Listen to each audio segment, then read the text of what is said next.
This is VOA News. Reporting by remote, I'm David Byrd. U.S. President Joe Biden has ordered his staff to prepare additional measures if troubled talks over Iran's nuclear program, which resumed Thursday in Vienna, fail to reach a resolution.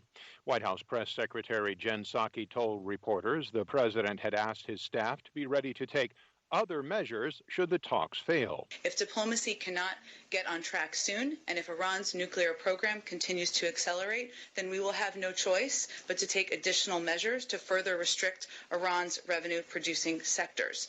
The latest round of talks paused on December 3rd, with Western participants accusing Iran of going back on progress made earlier this year. International diplomats restarted the talks Thursday for what the chair of the negotiations called the difficult endeavor of reviving the 2015 deal between Iran and world powers.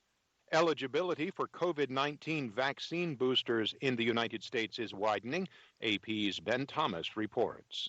The Food and Drug Administration has cleared a third dose of Pfizer's vaccine to people as young as 16 if it's been 6 months since their last shot. Hours after that decision, the Centers for Disease Control and Prevention lifted the last barrier, saying those teens should get their booster as soon as it's time. It's not yet clear if younger teens will need one. The U.S. and many other nations have been urging adults to get booster shots to pump up immunity that can wane months after vaccination. Those calls have intensified with the discovery of the new Omicron variant. The Pfizer vaccine is the only option available for children and teenagers in the U.S. I'm Ben Thomas. Stocks were mostly lower on Wall Street, with the Dow Jones Industrials unchanged, the S&P 500 down 0.72%, and the Nasdaq off 1.71%. This is VOA News. President Biden sounded the alarm over the global weakening of democracy and urged nations to step up efforts to protect basic rights. We get more from AP's Sagar Magani. The president calls it the defining challenge of our time in the U.S. and globally. Will we allow the backward slide of rights and democracy to continue unchecked? At the first White House summit for democracy, he said all the data is pointing in the wrong direction. The president's urging leaders and experts from more than 100 countries to lock arms and boost democratic institutions. It's a key part of the Biden foreign policy outlook to convince the world authoritarianism cannot be allowed to rise. But he notes challenging it takes hard decisions. Democracy doesn't happen by accident. Sagar Magani, Washington. UN Secretary General Antonio Guterres will attend the 2022 Beijing Winter Olympic Games in February, despite a growing number of Western countries announcing diplomatic boycotts. UN spokesman Stéphane Dujarric said Thursday the Secretary General had received an invitation from the International Olympic Committee to attend the Games, and he has accepted it.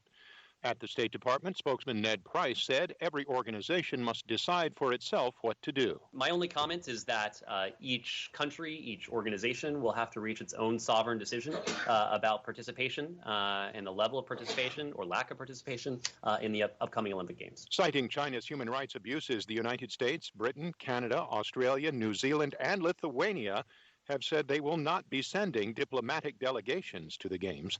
The boycott allows the nations to send athletic delegations to Beijing while refusing to send any high-ranking officials or dignitaries as an official delegation. Rapper Travis Scott says in a new interview that he did not hear fans screaming for help during the Astroworld Festival in Houston in November, in which 10 people died. AP's Margie Zaraletta reports. Travis Scott tells radio personality Charlemagne the God in a YouTube video he has a responsibility to figure out what happened during his performance and how to prevent similar tragedies. He denies his history of encouraging fans to rush the stage contributed to the crowd surge that proved deadly. Scott met privately with some of the families of the victims. He says he understands why some declined his offer to pay for funeral expenses. Scott says he just wanted the families to know he was there for them and will continue to be. More than 300 lawsuits have been filed in connection with the festival. I'm Margie Zaraletta. The number of Americans applying for unemployment benefits plunged last week. The Labor Department says unemployment claims dropped by 43,000 to 184,000 last week, the lowest since September of 1969. Reporting by remote, I'm David Byrd.